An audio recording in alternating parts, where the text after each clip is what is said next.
SSC वाला विष्णु पर आपका स्वागत है। तो पढ़ाई से रिलेटेड गाइडेंस के लिए तो सबसे पहले मैं आपको यही बताना चाहूंगा कि डेली अपने लिए टारगेट सेट करो और अपना पूरा दिन वो टारगेट अचीव करने के लिए लगा दो। आपकी लाइफ ऑटोमेटिकली अच्छी हो जाएगी, चाहे वो टारगेट आपकी डेली लाइफ से रिलेटेड हो या फिर पढ़ाई से रिलेटेड। और आपसे अनुरोध है कि वीडियो अच्छा लगता है तो वीडियो लाइक जरूर करिए। बाकी आ जाते हैं वीडियो के टॉपिक पर। कि आप सभी को पता है कि एसएससी के एग्जाम में कैलकुलेशन स्पीड का बहुत ज़्यादा रोल है। आप कितनी ही बेहतरीन पढ़ाई कर लो, आप मैथ और रीजनिंग का पेपर या ओवरऑल पेपर तभी अटेम्प्ट कर पाओगे जब आपकी कैलकुलेशन स्पीड बहुत अच्छी हो। चाहे आपको पूरा पेपर आता हो तब भी आप पूरा पेपर अटेम्प्ट नहीं कर पाओगे अगर आपकी कैलकुलेशन स्पीड अच्छी नहीं है। तो कैलकुलेशन स्पीड अच्छे करने के लिए कुछ चीज़ें बहुत ज़्यादा जरूरी हो जाती है। कैलकुलेशन स्पीड का मतलब सिर्फ ट्रिक याद करना या ट्रिक्स अप्लाई करना ही नहीं होता है। कैलकुलेशन स्पीड का मतलब बहुत सारे फैक्टर्स उसमें इन्वॉल्व होते हैं। एक फैक्टर तो होता है कि आप क्वेश्चन को पढ़ने में कितना टाइम लगाते हो। आपकी ये आदत बहुत ज़्यादा इंपॉर्टेंट है कि आप एक बार में प्रश्न को अच्छे से पढ़ लो।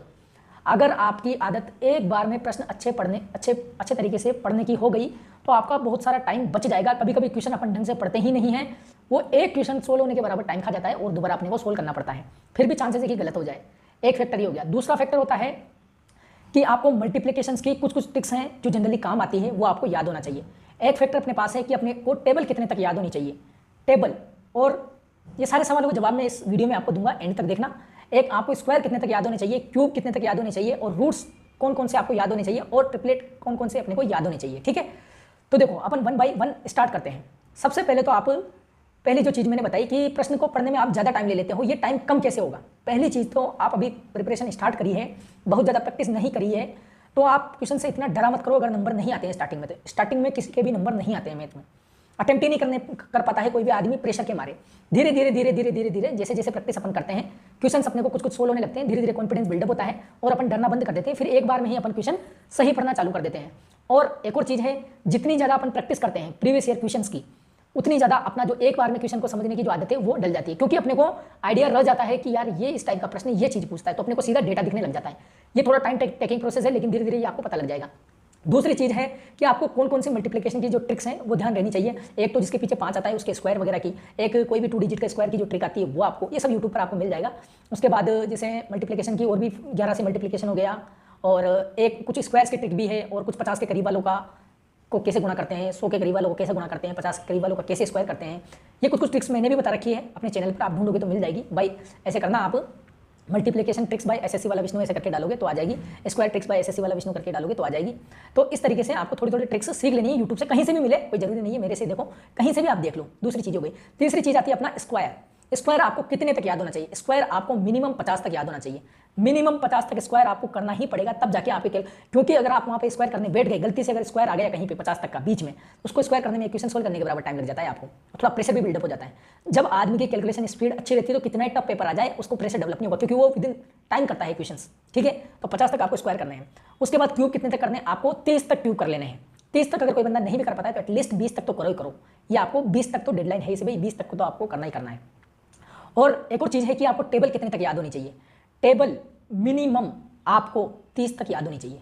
बहुत से बंदे 20 से आगे बढ़ते ही नहीं है। आपको 30 तक टेबल मस्ट है याद करना, अगर आप अदर बंदों से अलग दिखना चाहते हो, अलग आपको कुछ करना है। क्योंकि क्या होता है ना, सारे भीड़ वाले लोग होते हैं, उनकी कैलकुलेशन स्पीड एक एवरेज उसी रेंज में चलती है। जिस बंदे ने 30 तक पहाड़े याद करके अगर उसने यूज़ करना सीख लिया उन चीज़ों का, तो ये मान के चलो कि उसकी जो कैलकुलेशन स्पीड है वो बहुत हाई फाई हो जाएगी।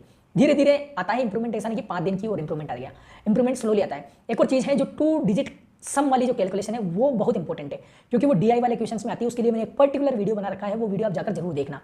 ये सारी चीज़ें मैंने आपको बताई कि कैलकुलेशन किस तरीके से आप एनहेंस कर सकते हो। जब कैलकुलेशन आपकी बढ़िया हो जाएगी तो आपके पेपर बढ़िया अटेम्प्ट होने लग जाएंगे। और एक और चीज़ मैं आपको बताना चाहूँगा कि कैलकुलेशन के पीछे ही मत पड़े रहो, ट्राई करो मैक्सिमम प्रीवियस ईयर क्वेश्चंस लगाने का।